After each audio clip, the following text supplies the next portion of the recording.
All right, welcome everyone to Off the Bat. I know it's been a minute, but we're back and better than ever. We're going to be talking today about some huge news that came out yesterday, last night, and that was George Springer signing one of the biggest contracts in franchise history for the Blue Jays. It was a huge signing.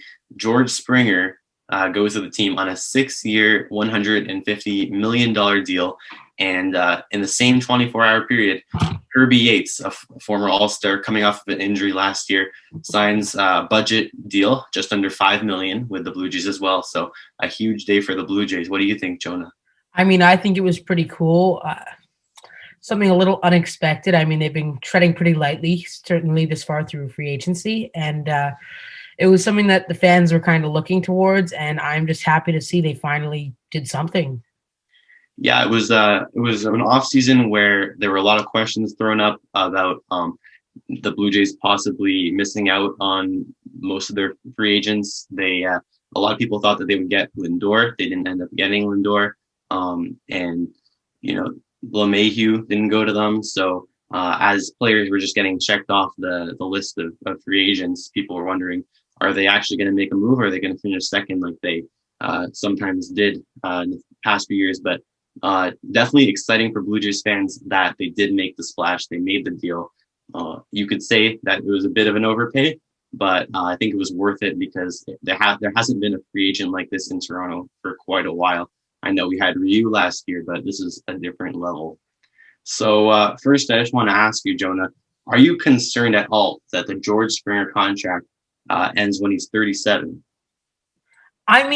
Obviously there's a small flag there, but it's important to realize the impact that he's going to make on the lineup within these next 3 or 4 years, where I believe we're going to be genuine contenders, top of the division, and possibly top of the league. And it's exchanging this long-term contract versus the amount of quality years we're going to get out of him. And because our team right now, we have an extremely young core, it's time to be making these big signings, specifically free agents. And Springer fits perfectly in center field. Would you consider the Jays contenders or pretenders? And if not, what do they need to do to become contenders? Well, I think that they're almost at the step where they are contenders. I think they're very, very close. They've made really bold moves, as I said earlier. And I think that the only thing that they need more is maybe one solid starting pitcher, and then they're just over the hump. I know that they might be interested in Trevor Bauer, and because they have such a young roster outside of the two guys they signed, Springer and Kirby Yates, they have tons of cap room to sign Trevor Bauer if he's interested in joining the Blue Jays. Now, I know he's not a huge fan of what happened in Houston with the Astros, so I'm not sure if he has the best relationship with George Springer, but it would be cool for Jays fans to see that. And what are your thoughts on Trevor Bauer? Do you think that the Jays can utilize his talents well if they actually get him? Trevor Bauer seems to be a very outgoing person. He likes to vote. He likes to say everything he hears out loud, and obviously it's very fun watching him on Twitter, refute everything that these MLB people are saying. And one thing Trevor Bauer does, which I kind of compared a bit to Stroman, he's very loud, and he won't stop until everyone's heard his opinion. And I feel like right now, because the Blue Jays are at such a crucial time, as good as a starting pitcher he is, and even though he's a Cy Young, I don't believe it's necessary that we go for him. I think that right now, I believe the Jays are contenders. Yeah, definitely some solid pitching out there, like Paxton, something a bit smaller that would really help our starting pitching. Even rotation. Tanaka, keeping him in the AL East. Yeah, that would be interesting. So since the Jays lost, obviously their chance on Brantley, in case you didn't hear the news, the Jays were about to get Michael Brantley, and then suddenly the Astros offered him a better deal. We're not exactly sure what happened there yet. Maybe there's going to be some clarification later, but it was pretty much confirmed that Brantley was on the Blue Jays and just taken away from us like that. Media really screwed us over in this situation. Yeah. So what do you think about that? Brantley was very good, and I don't really think the Blue Jays need so much. I mean, we know Austin Martin, a recently drafted player. We know that he can play a bit in the outfield. We already have Gurriel, we have Hernandez, we have Grichuk, whose jersey I'm wearing. We also have Biggio, who can play in the outfield in the corners. And I feel like now that we have Springer, I don't know if it's necessary to go out and, even if it's a small contract, I don't know if like we need to get another outfielder. If we did, I'd look towards maybe like the defensive side. Pretty sure that like Bradley Jr. and Kiermaier are both strong center fielders on the defensive side, both speedy players. They're both free agents. They're both from the AL East. We've seen what they can do, and I think if we were to still spend money on our outfield, which would be absurd, those would be the players I'd target.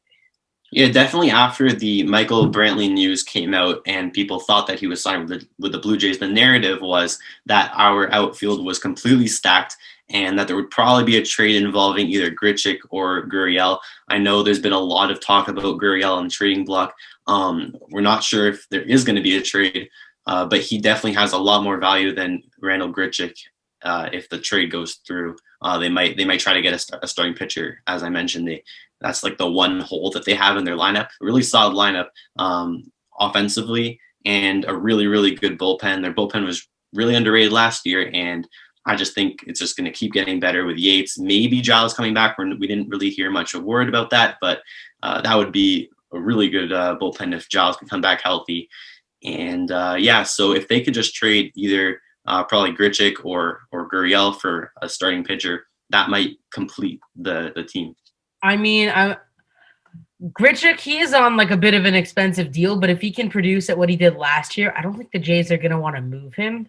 I know he's not the fastest guy, but he has still played in center field, and I mean, he's not like super, like not like Kevin Kiermaier or Bradley Jr. of defending, but he held it okay. He held it enough. And so do you think Springer was overpaid? Like, what's the overall value of the contract, and what do you believe should have happened? Well, first of all, any player that goes to Toronto will have to pay some extra taxes because the tax is higher in Canada than the United States. So you automatically have to pay more for it to be worth it for them to come to Canada. So there was already that extra salary that they had to pay him to basically equal the amount of revenue he would get in comparison to what other teams were offering him. Now, I think it's an awesome move. I don't really see it as a problem that it's 6 years long. I don't see the 150 million a problem. 25 million a year for a guy who's an MVP caliber player, one of the best playoff performers. And this is a team that will definitely be making some playoff pushes for the next 5 years or so, at least. So I think it was a really solid move. Even if Springer just slides into a DH role as he gets older, I think he could still produce really well. And as long as everyone stays healthy, this is going to be a really good contract. You know what? I'm going to continue to what you just said. Contenders for 5 years. I mean, even with a team like ours, I still think 5 years is kind of a long shot. What would you say to that? Well, I think that because we have such a good young core with Guerrero and Biggio and Bichette and Jansen even and all those Real players. And Yeah. and Pelez even. Yes, and Austin Martin. So because we have so many young players and then we're adding all these amazing veteran, like some of the best veteran players you can have, like once the veterans retire, we're still going to be good. And I think that'll really, produce. We're going to have a lot of longevity in terms of how good the franchise is going to be for the next few years. So I think 5 years is going to be a minimum for how. I'm going to throw another question at you. So you're talking about the divide between our younger players, our young core, and the new veterans. But do you not think in between these 5 years, there's going to be a line when our veterans are kind of just in like the DH role and lower in the starting rotation? I'm talking about Springer and Ryu, and we all know veterans tend to deteriorate. Are they going to be sitting in our roster, sucking up our team funds? We're obviously not such a big market team like the Dodgers, Yankees, Red Sox, a few more, but that's all I have to note. Do you think there's a line when the veterans start to become overpaid? Yeah, it depends which veteran. Obviously, Springer is a world class talent, and I think he's still going to produce at a very high level when he's 37. But definitely, veterans start to, you might see them as even more of a pay than they are now when they're producing less. But it's a great deal for the now, right? And I feel like it was a good deal, and we're gonna have our veterans are gonna be. I think our veterans are going to be good for as long as they're under contract. Kirby Yates is only on a 1 year deal, I believe. So if he is good after his injury, because we didn't really see much of him last year, only one game, 12 ERA, unfortunately, but we won't really count that. Doesn't matter at all. Yeah, but so we're gonna just have to test the waters, see what happens, and if the Jays don't like something, I'm sure with their mindset right now, they'd be willing to make the necessary moves to help us contend. So, just a question for you. So, in your opinion, because we've been talking about their young core, which often circles around Vladdy before Springer came and all the talk was on him. So, where do you see Vladdy fitting in the lineup for this season and the future? I mean, considering obviously he put in a lot of work and development into, he put a lot of he worked a lot towards getting back in shape. We saw that COVID was not too friendly to him and to a lot of other players. And obviously, we love to blame COVID for all of that. He, however, still does have a long road to go, even with the progress we've been shown. Third base right now is so far fetched. I mean, when the Blue Jays were looking towards signing LeMahieu, one of the possibilities was to keep Vlad at first, move Biggio to third, or LeMahieu.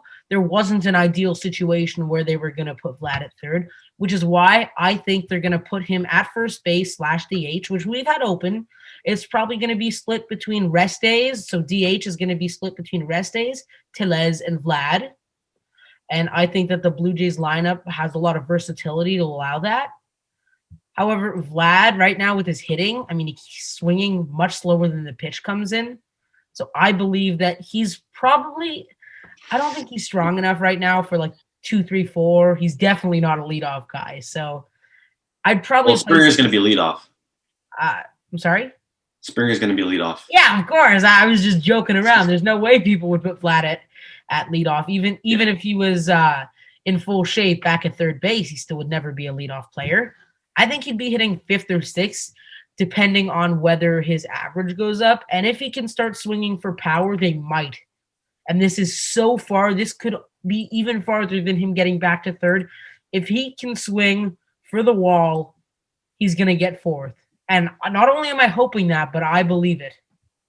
So yeah, he's definitely got a lot of years ahead of him and his future on this team is pretty bright. Just another question I had for you is obviously we were mentioning the really strong bullpen that the Blue Jays have right now. And this is obviously a good problem that they have so many good guys that all need some time to play this season from the bullpen. Now, how do you see things working out? Do you think that Kirby Yates is going to be the long-term closer for this season, or do you have your eye on someone else? I mean, Kirby Yates, they kind of signed. They were in a very lucky situation where they had a good amount of money to blow through. And what happened with him is that coming off of an injury, it's tough. And we've seen there isn't very much information on a lot of it, but Kirby Yates does deserve another chance to play. And he did pass his physical, so he is in enough shape to start throwing. Maybe not in perfect shape, but he is in good enough shape. I'm saying that too much. The Blue Jays do need to give him a chance, along with Ken Giles, along with Jordan Romano, along with Shun Yamaguchi, and Hatch and Dolis. And there are so many different players that I believe deserve closer. Right now, though, I would put it either between Yates, Giles, and Romano, depending on how Yates and Giles play, assuming they come off their injuries fully.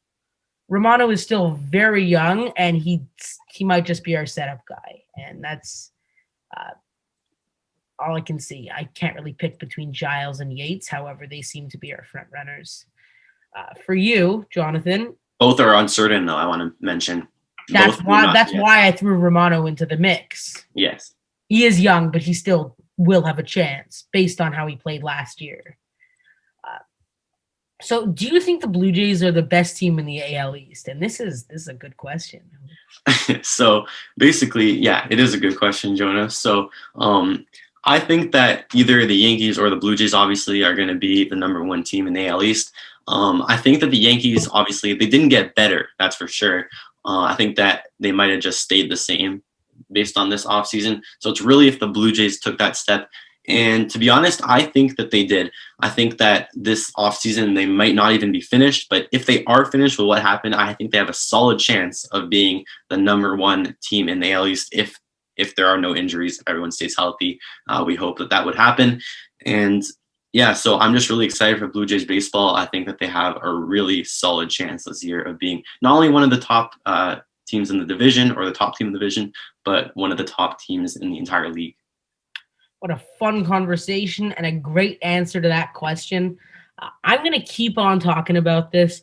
So, what do you think for like the veteran leadership in the Blue Jays? Do you think like adding on George Springer to what we already have with Yamaguchi and even Giles and Yates, do you think this veteran leadership is going to help our young core develop? Yeah, so as we mentioned before, there's a huge gap there's a huge age gap between that young core that we have and the guys that we brought in this season.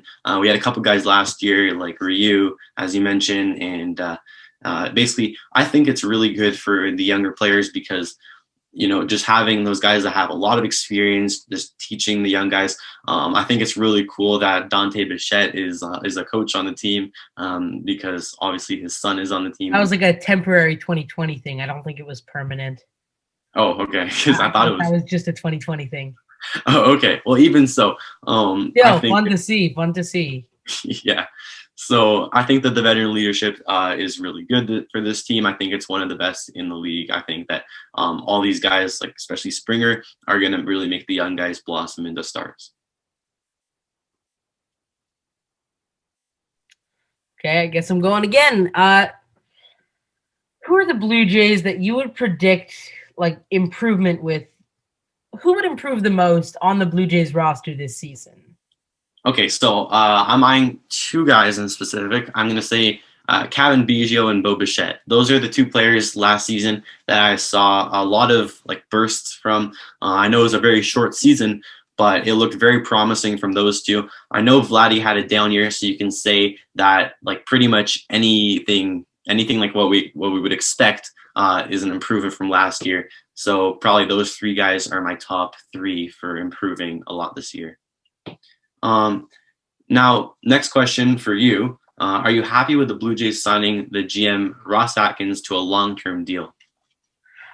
I mean, I did take a look at this and I did prepare for this question. And honestly, I couldn't be happier to have him back. I mean, the Blue Jays, as we saw last year when the sports agent Scott Boras said the Jays might actually make a dent in history, he specifically shouted out the Blue Jays a few weeks after saying there's no way they're gonna get Ryu. He then not only he apologized, he said the Blue Jays were gonna go big, and we've seen this in the free agent. We've seen this how they played in the shortened 2020 season, and this is specifically with Ross Atkins, small trades, small moves that led to the development of all these players.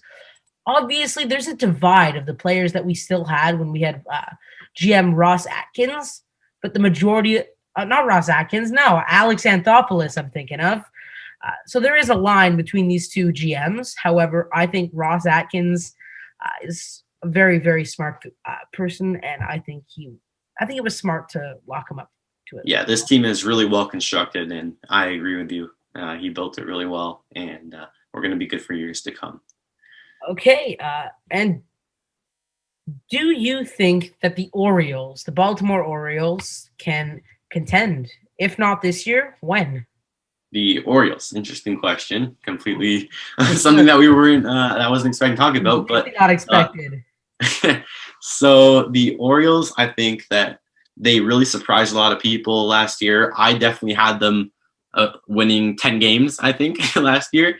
I'm not sure how many games they actually won, but I think that they definitely surprised me. They surprised a lot of people, as I said. and I think that they just keep going from there. They have a good young group of guys, including their new pitcher that they got last year. And they have the catcher that they got in the draft. and they also have Ryan Mountcastle. He was doing a really good job. Mountcastle, the rookie. They have Pedro Severino, Chris Davis. And they also have Anthony Santander. Anthony Santander did do well. That was a complete surprise. Like, the Baltimore Orioles really surprised us all. I mean, I know we're talking about the Jays, but I figured we might as well open up a little about the AL East while we're at an episode. And I feel like the Orioles are a team to watch, but I don't think that they are quite ready for the playoffs. I believe their starting lineup is it requires a bit of improvement along with their rotation. I mean, John Means, he has some improvement ahead of him, but I was impressed with what I saw. And well, they still, the healthy if the Yankees could stay healthy, they're going to be scary. Obviously, the Blue Jays. Yankees and healthy, that doesn't happen. Come on. and the Rays, obviously, they're not as good as last year, but still. I forgot about the Rays. Oh, still, the Rays are also going to be better than the Orioles. They moved Snell.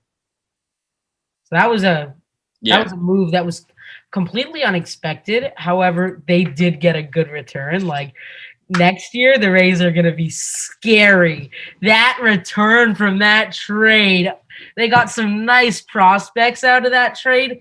Even though they did end up moving, they moved Snell, but they are an extremely small market team with a small budget.